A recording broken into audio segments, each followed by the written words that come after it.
Okay, so we're going to move on. Thank you for that. Next up, I'm going to introduce you to Sophie.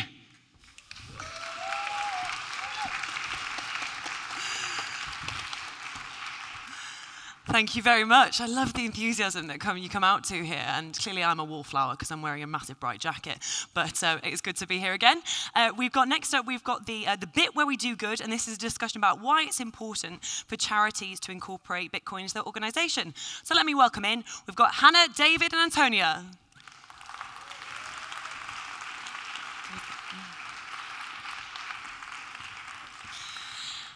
Now, they will do a bit of introduction about the charity and about themselves as well, but I just want to say this comes with a little bit of a trigger warning, guys.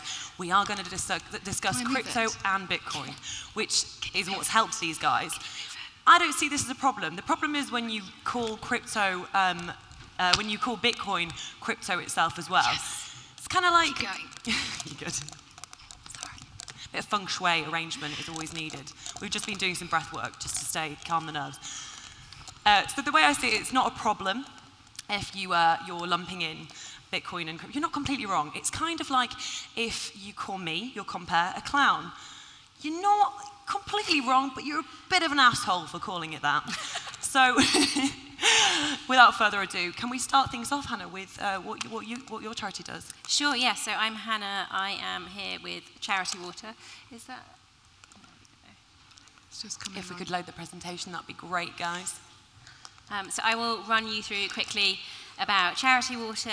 I'm the managing director there in the UK, and I feel really passionately about it, and also why the Bitcoin community can help us to make a real difference. So while we sit here, 10% of the world's population don't actually have access to clean water, which I kind of think is crazy, right? So 1 in 10 people, 771 million people. Feel free to stand up. I felt it was quite ironic then, me pouring water within that moment that you were saying that. You see, it makes you thirsty. Cheers. Just gonna...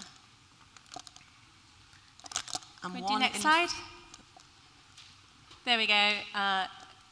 Okay, so while it is a huge problem, like I said, 771 million people, the amazing thing, the frustrating thing, is that it's actually a problem we know how to fix. So we talk about so many different issues and things we're concerned about, and we've heard so much about it today and yesterday, but actually this is a solvable problem. So if we actually put our resources behind it, we can fix this and we can really change people's lives. It's also an issue that we can all agree on.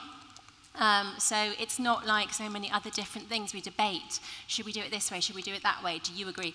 This can actually unite people, and so there's a lot of tension in the world. There's a lot of polarization. This is a human right, and it's basic, and every child should have clean, safe drinking water. So we kind of welcome anyone and everyone with us on this mission because it's something we can do together. There we go. So our mission is to bring clean water to every single person on the planet. So that's why I'm here today. That's why I do everything I do. And we also want to reinvent charity because, unfortunately, charities and how it's traditionally been done, lots of people don't trust charities and they don't know where money's going, how transparent is it, are they actually making a difference, and also, are they doing it in a joyful way to help other people, or are they feeling guilty, and how do we actually make it something people want to get excited about? So we have a new way of doing things. Every penny publicly donated, however you do it, goes and is spent within the Global South on a clean water project. So nothing is spent on me, my laptop, my salary, every single thing is spent there, and that's thanks to a lovely group of philanthropists who invest in us and our operations, and who we report to like shareholders, so they know what we're doing. We also pin every single clean water project on a map on our website publicly, so it's really transparent, so you can see our work, and you can turn up and say, is it still working? You said you brought clean water to this community. Has it happened? Is it still working? So we really want to hold ourselves accountable and to be transparent with what we do. So that's done along with our partners. Oh, there we go. And the reasons that clean water is important, obviously it is, we think about it here with thirst and we want water, but there's so much more than that. It actually impacts so many other things. So every pound invested in clean water, that local community gets £4 to £12 return. And that's because kids get to go to school. They don't have to walk for water. They have toilets in their school. Girls stick in school even when they get their periods rather than staying home and being ashamed. You have women who are no longer spending hours and hours every single day on pure drudgery, getting dirty water, which can make their families sick. They're not having to spend their money on medicines. And there's so many different things. And it is actually a women and girls issue. I see a lot of men here today, but hopefully you also care about women and girls issues and how do we actually empower women and girls, because we know when women get a good education, that lifts up the whole community. There we go. So Bitcoin, I wanted to come on to that. So why are we here? Why is it relevant? So back in 2014, Charity Water, we took our very first Bitcoin. It was from the skateboarder, Tony Hawk. He gave us, I think it was 4 Bitcoin. And like any charity doing the most responsible thing, we said, thank you so much. I'm going to now cash that in straight away because that's what we do. And we sold it for, I think it was $312 each Bitcoin. Ooh. So, wow. You know, the pound, we don't know, roughly £275 per Bitcoin. And that's what he expected. That's what he knew we were going to do. But we took that and we brought clean water to people. But obviously, if we still had that Bitcoin, we would be able to do so much more for it. And I look at this photo and I really feel like Tony's like, what the hell are you doing with that? So we decided to establish something last year called the Bitcoin Water Trust. So it is a dedicated fundraising initiative for Bitcoin, and we hodl that Bitcoin. So we met so many people, and we believe that Bitcoin enthusiasts, people who hold that you hold the future, and within that you hold the future of philanthropy, and you hold the future of impact. But too many people we met said, I'm not going to give you my Bitcoin, because if I give it to you, you're going to cash it in like you did Tony's. Okay. And actually, what I'll do is I'll hold on to it, and once it's appreciated, in a good few years, I'll give it to you, and then you can do something with it. But I don't trust you with it for now. So we said, well, actually, no. You can give it to me now, and I'll hold on to it for you. So don't worry, it's perfectly safe. So we set it up. There's a QR code there. There's also some at the back, so that every single person who holds Bitcoin can give directly to us. We will hodl it until 2025. At that moment, we will then begin to unlock it, and the hope is that we will do it in a way which is native, and we will use the Bitcoin to go to the 22 different countries that we work in to bring clean water and actually use that as a system. So we're really excited in it, really believe in it, and I'm so excited about it because clean water, like I said, it's so much more. It's dignity, it's hope, and it brings smiles like Mulatani's here. Mulatani lives in a rural community in Malawi, and I just love that grin because that's what clean water means. And if this works, this is her community when they got clean water.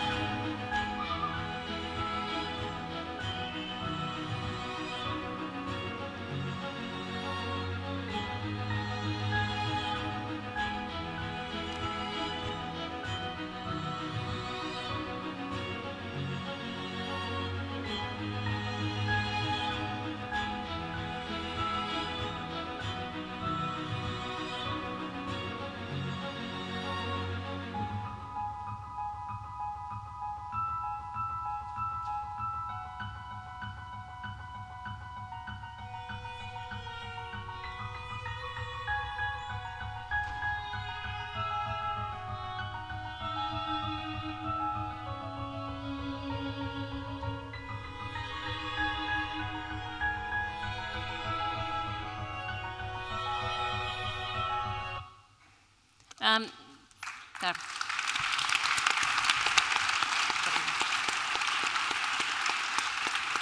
Thank you. I actually always tear up a little bit of that. It makes me a little bit emotional because I have kids. I don't know how many of you have kids, but the idea that that's probably the first time they've experienced clean water, and it's going to transform their futures, their own children's futures, the generations. So thank you so much. We'll be here now having a conversation, and I will pass over to Antonia. Thank you so much for that. It was beautiful. And yeah, as you've already mentioned, there are some QR codes around about, and if you managed to catch that one, so you can donate directly with your Bitcoin. I might stand over here so I can actually see my slides. Yeah, you can roam, please. Yeah. It's our living room. I knew I'd regret going after that video. I haven't got a video, but here we go. Let's see if this works. There we go. Oh no, that's the last one. Okay, great. It's good to start with a map. So yeah, hi, I'm Antonia. I work at Save the Children. Just to give you a bit of a scope and scale of the size of the organization, which is Save the Children, a British organization.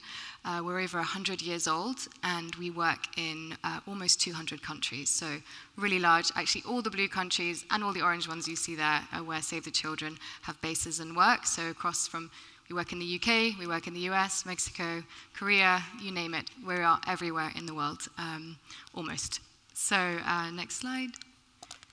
Yeah, the scope of the work we do, you guys are probably familiar, is child protection. So we work in conflict zones as well. So today, more children than ever are living in conflict zones. I've got some pretty depressing stats, and we will move into the Bitcoin and solutions, but I do want to give you a kind of a sense of the problem. Save the Children also works in education. So today, as a result also of the knock-on impacts of the global pandemic, more kids are out of school. Families are not being able to get their kids back into school because they can't afford to put them back in school. So we're seeing a rise in child marriage and child labor. So really, really devastating statistics there. We work, obviously, climate crisis. More people than ever are being displaced by droughts, by flooding, recently in Pakistan. So you get the picture there. Today, UNHCR have said 100 million people are displaced globally. That is a record. So we know at Save the Children that more than half of those are children, people under the age of 18. And we obviously work in emergencies. So you name it, Save the Children works in it, pretty much. And we have a lot of impact in the work that we do. So where does Bitcoin fit in? Where does this fit into such an organization? We can't avoid it, and we're really excited by it. But essentially, we fit Bitcoin into Web3, and I'm going to be using a few words here that might be kind of grating to Bitcoiners, but hopefully you'll get a sense of where we're at. So we look at Bitcoin really as crypto philanthropy, so similar to what Hannah was saying, where we raise funds. We were the first organization to receive a Bitcoin in 2013 that was in response to a typhoon that hit the Philippines. We were able to put that to good use. We needed the money urgently. We converted it. We put it to good use in the Philippines. Fast forward to today, I'm going to show you a campaign shortly, but yeah, we've raised almost 7 million in USD fiat value of crypto, all the cryptos. The other area we look at are NFTs. Now, it's not hopefully a bad word, because I understood, speaking to a few people here, that actually early stages of building NFTs on Bitcoin, so watch that space. But yeah, currently we're looking at NFTs, so non-fungible tokens, as a means to market and brand and work with other big brands in the space. So that's been really, really key, especially last year. And then finally, blockchain technology, which we are obviously grateful to Bitcoin for. So how do we take that technology and how do we apply it in the way we work? How do we improve the way we work? So that means being more transparent, being more secure, being more scalable. All the things that blockchain technology teaches organizations like ours are being put into place. So that's exciting. Here's our, if you were to donate crypto, this is what it looks like. It's really user-friendly. That's super key. But basically, you can put in the donation notes there in the field, you can say what you want your crypto to go to. And we will try and honor that. As you can see now, currently it's for Hurricane Ian in Florida, so that's a big crypto community, hoping to engage those guys. Yeah, but there's a drop down. We do accept through Gemini all the coins, so there's about 80 cryptocurrencies. Bitcoin's still one of the absolute majors, thankfully. Where people are donating. So this is our HODL Hope page. We created a campaign a couple of years ago. And we would do that with the Giving Block, which we'll go to later, because if any of you guys are interested in how to donate, and the Giving Block's super key. There's the HODL Hope page. You got 7 million in US dollar value of donation. We're hoping to get to 10 by the end of this year, but it's been certainly a tougher year this year. So yeah, that's one to watch. We do convert all our crypto into US dollars currently, and it's coming into the US. So more on that and why and how and what we're looking to develop. Just to give you a sense of the scope and spread, because you might be interested, the majority is Ethereum. Ethereum took over Bitcoin last year in donations, mainly because of the NFT philanthropy development. So that's probably why that's there. But Bitcoin is very much second, 37% of all donations.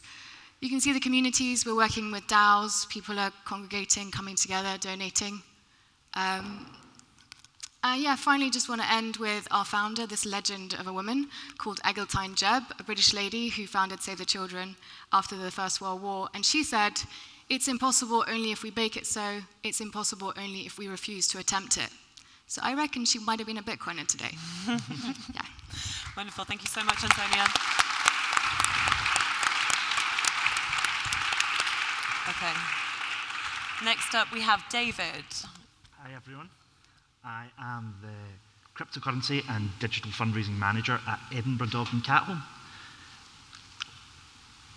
Our mission, primarily, is to rescue animals, cats and dogs, who find themselves in harmful or precarious situations, reuniting lost pets with their owners, and also finding homes, loving homes, where pets will be able to live and stay safe. That's been our mission for 140 years in Edinburgh. We're an old charity. But recently our mission has started to pivot, and it's had to pivot because of something we call pet poverty. Now, when I first joined the Edinburgh Dog and Cat Home, my assumption was that the dogs and cats that were in the shelter would be animals which had been abused or mistreated by cruel owners. And I think that's the impression a lot of people have. But the reality is actually quite different. Most cats and dogs that come to us, that come through our door, have at some point had a loving owner, but their circumstances have changed to a point they can no longer look after that animal. And historically that's been because of infirmity or old age or different changes of circumstance. But right now, because of the financial chaos we've all been plunged into to some degree, there is simply so many people who can no longer afford to keep their pet. And for us, that's heartbreaking, because often the people who are first hit by that, the people who are most vulnerable to their finances being stretched, are often the people who are living in circumstances where they might not have great relationships with people. They might not have any other sources of unconditional love in their lives. And their pet provides that. So for them to get to the point where they have to come to us and hand that pet over and see it leave their life, it's really heartbreaking and it's traumatic. So more and more, we are now looking to projects that allow people to keep pets where they belong in loving homes. We want to try and fix the problem before people even arrive at our door to hand us their cats and dogs. So to that end, we run a pet food bank where we link up with 52 traditional food banks across Edinburgh and Scotland. And essentially we provide pet food, bowls, dog toys, leads, all the essentials that you need to look after a dog, and make sure they are distributed to the people who need them in order that they can continue to care for their pet and keep it in a loving home. Now that food bank project is actually crypto funded for the last year. And we're currently feeding 2,300 pets a month through it. Similarly, we do dog first aid courses, which is about treating a dog in an emergency, but it's also about giving people the skills that mean they don't have to be going to the vet, and they can reduce the vet bills as well. And we also do a lot of work in general education about pet welfare. So I'd encourage you guys to check us out. These are some of the supporters of our cause. What we've got there is a mix of token projects, NFTs, and of course just individuals from generous Bitcoiners and crypto holders. So by all means, please check us out, edch.org.uk, or you can scan that QR and find out a little bit more about what we do. Thanks. Thanks, David.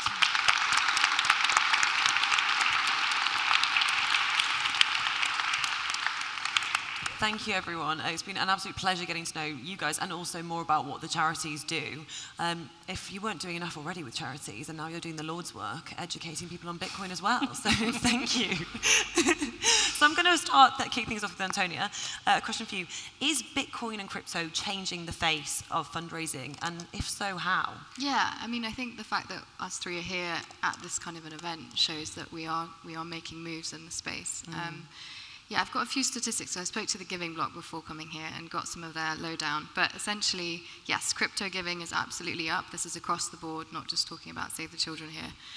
It's increasing, and importantly, and we all know this, but crypto donors are a much younger demographic generally, and they're very generous. So when you compare the donations from fiat value to crypto value, the average donation is significantly higher. So I think I can share it. Save the Children last year this year, average donations were around 1,500 in crypto value, in fiat value of crypto. And the equivalent of an online donation averaging in the US would be around $120.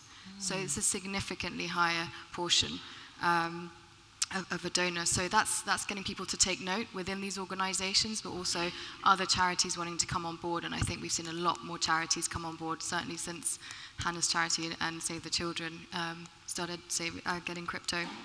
In the US, it's a tax incentive, so that's a really key point. There's a tax incentive to giving, and so crypto philanthropy, especially in Q4 of the year, this year leading up to now, is really ramping up. NFTs are a big part of it. We mentioned Ethereum has taken over Bitcoin in giving. So come on, Bitcoiners. But apart from that point, I think it's 12.3 million, I think it was, the Giving Block said, in NFT funds that were raised for charity last year. So we know they're NFTs, but at the same time, they're raising funds, and our organization needs those funds urgently. And then finally, just to say that there is a giving pledge. So quite a few leaders and organizations are taking those, where they pledge to give, I think, 1% of their crypto gains that year to a charity. So we're seeing a lot of moves. That's amazing. Thank you for that. Yeah, good stats as well. Thank you. And to Hannah, what was the motivation originally for the charity to start accepting Bitcoin? It's a great question. I think first of all, it was just people coming to us and wanting to give in Bitcoin, right? So someone like Tony Hawk had been a supporter for a while. He pledged a donation, and then he's like, oh, can I pay you in Bitcoin? So that obviously kick-started it. We're also really fortunate. Our founder is US-based, and he's very much into this. He's really passionate about it, and I think we've talked quite a bit, all of us, about how it really takes individuals within the organisation to become excited to understand it, because it is so much part of a community. So he has spearheaded it, and so we've been fortunate with that. And then the other side of it is he then has been welcomed within that community, right? So I don't know if Peter McCormack's still here today, but he welcomed our founder on his podcast. He's spoken on various things. We've really been brought in and educated. So what we found is the advocacy within the community has really helped us to embrace it and do it, because everyone's open. You pick up the phone, you drop an email, and someone will answer your questions. So for us, that made it much simpler to adopt it and to really get involved in the space. And then we just see it as the future. We're like, we've got to move with the times. We want to innovate. We were set up in 2006. And so we've always tried to see ourselves as a charity that moves with the times and innovates, and so we want to continue to do that, and obviously that's really important with accepting Bitcoin. Fantastic, yeah, and that just shows, if you guys were here yesterday talking, when we said about Joe goes, everywhere he goes, he tries to see who accepts Bitcoin and starts a conversation there. If that's how that started, then it shows that we, the plebs, have some kind of impact in this scenario. So that's great to hear. Thank you so much, Hannah. And yet, David, what would you say that that the sentiment is generally towards Bitcoin and crypto in the wider charity sector? Is it bullish or bearish? It's definitely bullish. Yeah? Because the numbers just can't be ignored. The only question I think charities have is, at what point will they adopt? That's my sense. And charities, by their nature, always have to be risk averse to a degree, because sometimes all they really have is their reputation. And if your reputation goes because you were involved in some terrible token at a rug pull, then that's disastrous. So what essentially is happening is the more innovative charities and some of the bigger charities, they move in first, they pave the way, they establish it as normal, and then behind them slowly more and more charities are just adopting. And the stats from the Giving Block also show that there's just adoption across the board.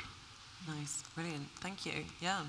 So anyone who wants to take this one, how did your supporters react when you first started accepting Bitcoin or crypto? Yeah, I can take that. There's a lot of FUD, a lot of fear, uncertainty, doubt that encapsulates the whole space, crypto, Bitcoin, all of it. And if people even make that distinction, which is another thing that I know has been discussed a lot here. But generally, people are really supportive. They definitely need explaining why we do it. But I think, ultimately, it's what people want to donate, and it's the donors, it's you guys, it's people in the space who are leading that. So, it's a spirit of learning and collaboration, and there's a bit of competitiveness. That's kind of why we do the gamification of giving as well, which seems to work quite well, where we try and sort of say, okay, which community is going to give more? But yeah, it's been positive. Yeah. Yeah, and I think similarly, I think we have had, and actually it was really helpful to be here yesterday afternoon to hear some of the discussions around Bitcoin and human rights, Bitcoin and the environment, because we did, we have a wide donor base, right? So, and like I said, clean water is something that unites so many people from the left, from the right, from a religious, non-religious, just, sort of the plethora of people. And so, of course, and people feel very invested sometimes in our cause. So, of course, there are some people who then did say, why are you accepting Bitcoin? Particularly because we serve communities who are impacted, particularly around climate change.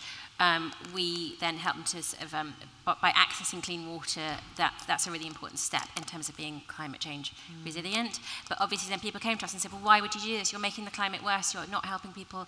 And so we've had to develop responses around that, and how do we try and not alienate people. And actually it's really helpful, the more I've heard and learned here, to be able to answer those questions. But overall, the response is positive. We try and respond to every single donor who has an opinion and wants to guide, we want everyone to feel a part of it, so we want to be able to help and educate them as well as embrace everything that's new. That's a gorgeous sentiment, yeah, thank you. Yeah, I would say in our case, we've told people we're going to accept it, and we've had the donation there, and once the donation's there and they see the impact it has, it's very hard to argue against that. Right. So would you say the process in general for accept, we're not doing a technical talk right now, but was the process easy for you to start accepting Bitcoin and crypto? I mean, I would say that it's a 3-stage process from what I've seen. Okay. Step 1 is for someone in the organisation to pick it up and learn about it and want to do it. Step 2 is probably convincing your trustees and the powers that be in the board to do it. And step 3 is the implementation of it on some sort of technical level. I found most charities are happy with steps 1 and steps 3. It's step 2 in the middle that's the tricky one, and that's the one where a lot of work needs to go in and a lot of convincing needs to be done. But in our case, I was lucky. We've got a really open, innovative board, and we managed to get it implemented quite easily. Yeah. Yeah, I would just add to that the other step before the one is hope that you live in a jurisdiction where it's possible and and it's acceptable, because I think in a lot of places it's actually where we work, we can't get our Save the Children member in that country to be able to accept crypto because it's not allowed. So I think that's another key point. We also use the Giving Block, and not to promote the Giving Block too much but they are a brilliant organisation to work with. Capacity is a massive issue when you're taking on anything new, and in charities there's very little room to go around. So in the sense that if you work with a Giving Block, you can kind of offset a lot of that risk. They do the automated conversion for you, so you don't need to think about that. But they also do the whole, know your donor, the KYD, which is super important. So they set you up, and you have access to your wallet. You can see what's coming in. You can figure out your averages, get your nice stats, and then help promote to your board that this is the right thing to do. It's harder to do in a bear market, especially this year's been a bit tough. But it's a good time to consolidate and then figure out, from our perspective, all the money is coming in on the US side, but we're trying to ensure that Save the Children UK can accept crypto in this country, and all the other Save the Children's around the world as well. So we've got our work cut out. Fascinating, yeah, and to have that privilege as well, like you say, it's not in every country. So yeah, we've got work to do, guys. Let's keep on trucking.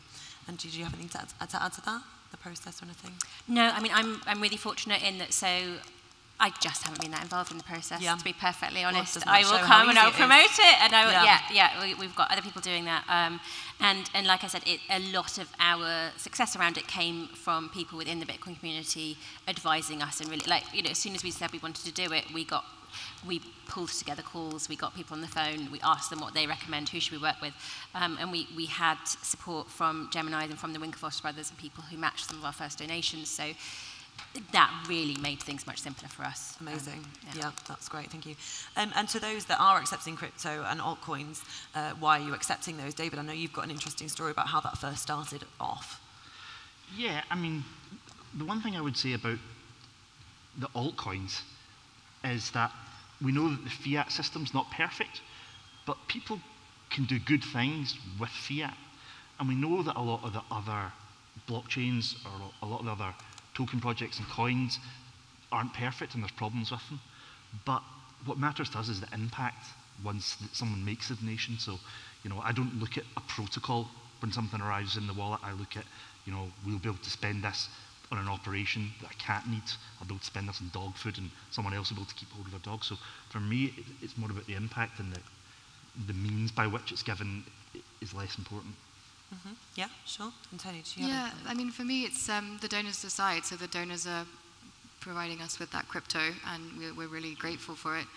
It's a really valuable demographic, and it's one that I think people don't realize is really hard for organizations like ours to tap into. That younger, generous, impact-driven, demographic. So I think that's one thing as well. The other thing is, if you're not accepting crypto, then you can't really start that journey of speaking to your board and then getting to the next stage of holding it, building on it. So, with things like Bitcoin, we are looking, maybe that's an answer to another question, but we are looking to see if we can hold and, build on it, program with it, and, step by step. But we could really scale that at Save the Children, given the scope of what we do. So if you're not accepting it, you can't start those conversations and start that journey. It's definitely the first step in the right direction. That's great, yeah. And to play devil's advocate, always got to check ourselves before we wreck ourselves. Are there any negatives to accepting Bitcoin or crypto? That silence speaks volumes. No? I think I mentioned earlier we did have some donors who weren't so keen. Being prepared and how we discuss it with them. And then, we're seeing it. So right now there may be some nervousness because we set up last year our Bitcoin Water Trust. So we're holding it right now. We see it as a long-term asset, but obviously there is a nervousness, and that's when you need to engage the trustees and things. So we did this, we had full faith in it. Is it starting to go down? Was this the right decision? And so it's all about kind of holding faith, to be honest. So just believing in it and holding on. So we will and we do, but obviously you need to just be prepared to have those discussions. Yeah, for sure. I think that's something that we can all relate to as well, to be prepared to have those discussions, whether it's with friends, families, investors, things like this. But yeah, we're doing, as I say, the Lord's work, so that sounds great. Thank you for that. The Lord's work sounds so wonderful. I mean, I need to use that. I'm doing the Lord's work. Amen. I mean, we are talking about our Lord and Saviour, Satoshi Nakamoto, or however, whatever you believe in. Yeah, you're right. Thank you. Thanks for that correction. No. And then, this was for Antonio, actually. What is the main thing that changed for the better for the charity? And I'll open this up as well. And maybe for you guys personally, since accepting. Well, I'll start with personal, because I don't know where to be. Well, there's lots on the charity side. But for me personally, I think, so the last decade but prior to working in humanitarian, I was a journalist and traveling to a lot of crisis and emergency zones, and then in humanitarian and at Save the Children as well. So I think I can say that I've seen kind of the sharp end of the problem, and definitely reiterating the things like that Obi and others were saying on previous panels. It didn't matter who I spoke to, every child I spoke to would be prepared to forfeit one meal a day to have access to education. Education for children is absolutely what they want. And for their parents across the scope, whether it was in Yemen or Gaza or Iraq, Bangladesh, Indonesia, the list goes on. The responses for parents is, all I want is for my child to have a better life than what I have. And what's devastating is to know it's getting worse.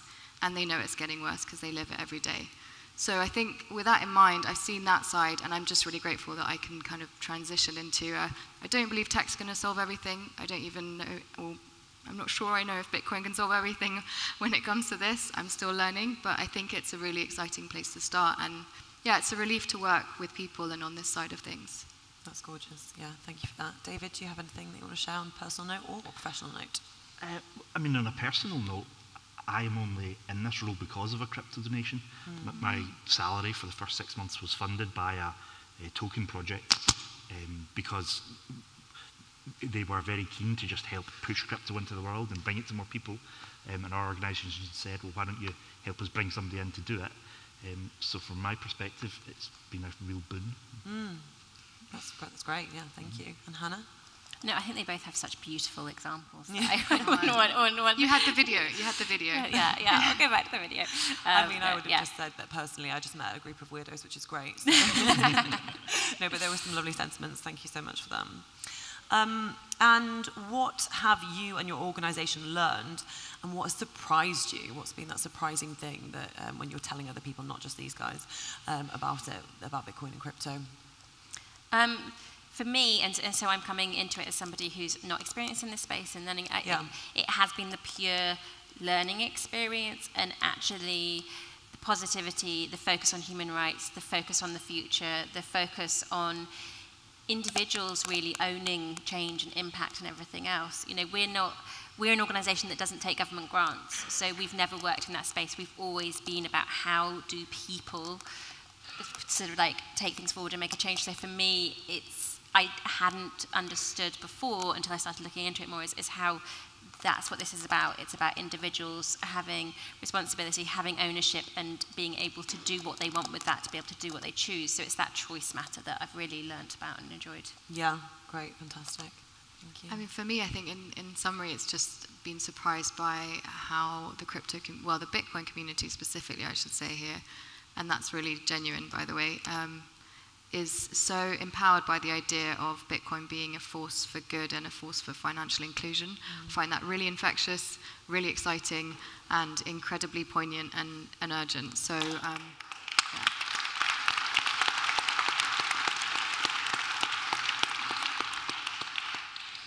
No, absolutely. I'd just echo that the Bitcoin community, incredibly generous. I think the people who are drawn to Bitcoin have within them an altruism, a desire to see a change in the world, and I think that's reflected in the way they support charities. Yeah. Oh, great, thank you. And whether this is stats or a sentiment, do you have an idea of the split of donations, whether that's in fiat, Bitcoin or altcoins, and how that's changed over time as well?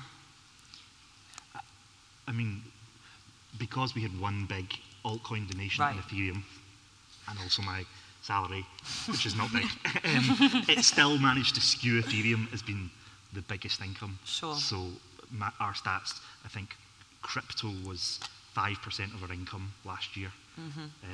But as I say, that's skewed. Going forward, I'd expect Bitcoin to be a bit higher. Well, I'm hoping one day my salary might be in Bitcoin. But as that aside, no, in all seriousness, so apart from the kind of ETH, Bitcoin, so you're saying like fiat versus crypto donations. So yeah, at Save the Children, the 7 million we've raised in the couple of years where we've had that campaign up, which is great, makes up probably less than 1% of annual donations. So we're definitely still accepting fiat. But I think it's the wrong metric because it's, again, the donation size, the generosity, and the engagement of the community. So it's not just about the donations, it's then that engagement we get speaking to communities like this, which is going to help influence the way we work, and that's the key bit. So I would say it's the wrong metric. And on top of that, we look at crypto adoption and wallets. So even though the market's down this year, I mean, I keep going back with the CEOs that I speak to and people I need to engage in the space and looking at, the wider adoption of, I have to say, crypto and the wider space. Yeah. Yeah. And I think for us, last year, Bitcoin itself would have been about 3-4% of our global revenue. So not insignificant.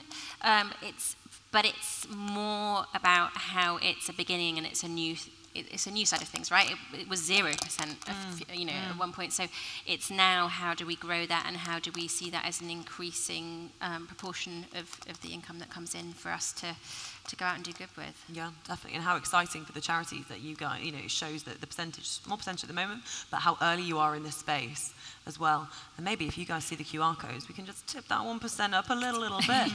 Let's do it. Yeah. Community effort, guys. Yeah. Do you guys hodl? So yeah, we do with the Bitcoin Water Trust. You do with, so only, yeah, okay. And so if people give to that, then we hodl, and they know we're hodling, and that's the whole purpose of it. you can give to our Gemini wallet, and then we will cash it in immediately. I will say we are only able to hodl via our US entity because it's much more complicated to do that in the UK with the charity regulations. So not impossible, we just haven't quite worked that through yet, so that's how we're able to do it. Yeah, we're working on the hodl. That's all I'll say. We're working on the hodl. Okay, to be continued. Yep. Yeah, I'd like to get to that stage. I'm not there yet. Okay. When we brought it in, we agreed we would immediately sell everything we got because of volatility. But yeah, I'd like to get to a stage where we're holding. Yeah, for sure. That's great. And that's normal for charities, right? I think that's the other thing, is it's not just Bitcoin. We accept stock, shares, etc. Exactly. And normally the prudent and the expected thing to do, because we're not here to speculate or take risk, is to get the cash and do the work. So it's a whole new approach to even begin thinking of donation in that way. Yeah, for sure. Thank you for that. And what is next for each of your charities, and how can we, the plebs, help with any of this? Yourself, Hannah? So, like I said, 1 in 10 people don't have clean water. It's 771 million. When we started, it was 1 billion, but there's still huge amounts to do. So what we've seen is that there's been incremental growth of our organisation over time. We've continued to grow ourselves, we've continued to grow impact. It's just never enough. So for us, it's all about how do we actually explode this thing. And like I said, clean water, it's an issue we know how to solve, and that is so exciting, but it's also so frustrating, because all it takes is everybody, if we all pulled together and all gave what we could, we would fix it, and it would be this incredible moment that has never happened in the world yet, where suddenly every single person has clean water. I will say, just really quickly, lack of water and sanitation is the biggest killer of children under the age of 5. Yeah. Right? It's really, really devastating stuff. So why not solve that? Right. Okay, so everyone, and everyone can give, everyone can make a difference. I can confirm that statistic. Yeah, there we go. Yep.